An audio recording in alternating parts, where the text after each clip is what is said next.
একাত্তর জার্নালের একটি নিউজ দেখলাম, আনার হত্যা রহস্যে পিন্টু আসামি না হয়ে কেন সাক্ষী হলেন। এখন পিন্টু যদি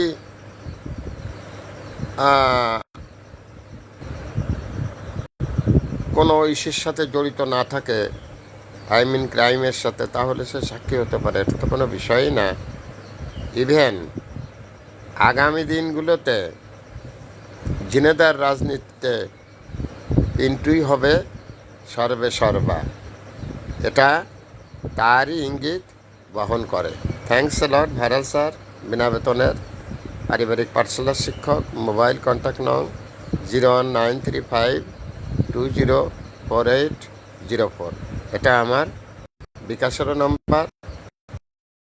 আমি একটি বিনা বেতনের শারীরিক পাঠশালার শিক্ষক। Thanks a lot. Good bye Pintu সাহেব।